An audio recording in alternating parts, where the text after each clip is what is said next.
Shalom Shemen, c'est le frère Molumba bin Kazadi. Juste partager avec vous sur ces 4 couples. Nous commençons aujourd'hui avec le premier couple, Adam et Ève. Et les autres, nous verrons Abraham et Sarah, Isaac et Rebecca, et finalement Joseph et Marie.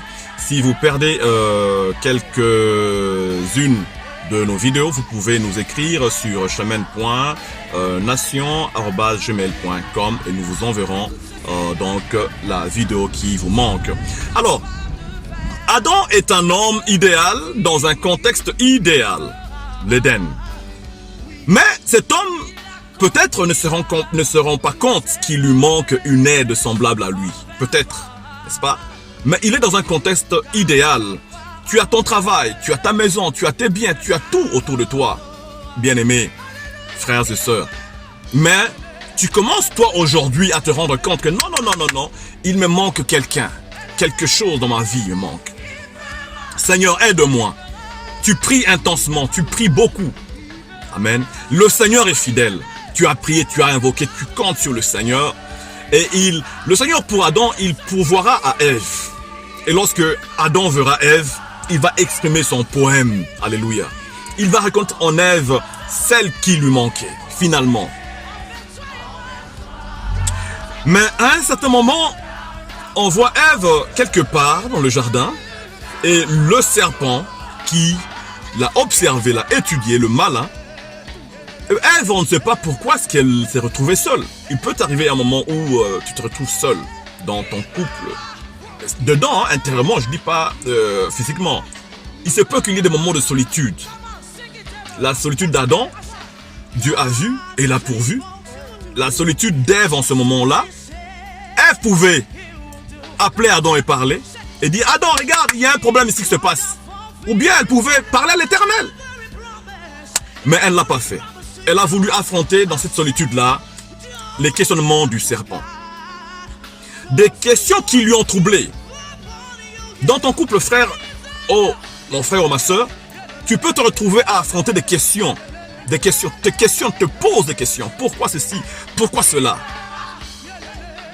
Tu essaies de comprendre. Mais nous disons que, invoquons l'Éternel, et il répondra. Prions ensemble. Appelle ton bien-aimé, appelle ton conjoint. Priez ensemble devant les épreuves, les tribulations, les difficultés de la vie. Il y a même des tentations qui peuvent arriver. Priez ensemble.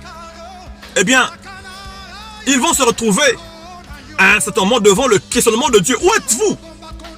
Où êtes-vous?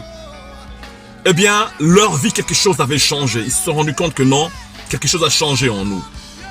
Mais Dieu est fidèle et bon, bien-aimé. Tu as cherché la femme de ta vie ou l'homme de ta vie, tu as trouvé. Mais maintenant, il y a une situation dramatique, critique. Tout semble s'écrouler. Leur avenir, ils allaient affronter la mort. Mais Dieu promet la rédemption.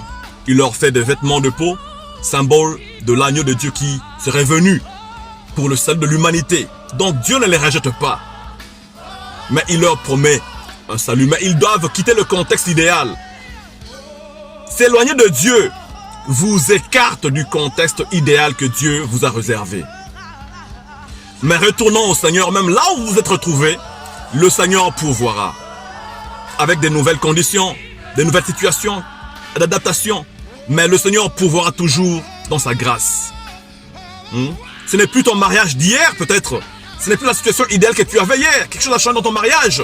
Mais aujourd'hui, invoque le Seigneur. Eh bien, le Seigneur dira quand même à Adam qu'il va désormais manger avec la sueur de son front, bien sûr.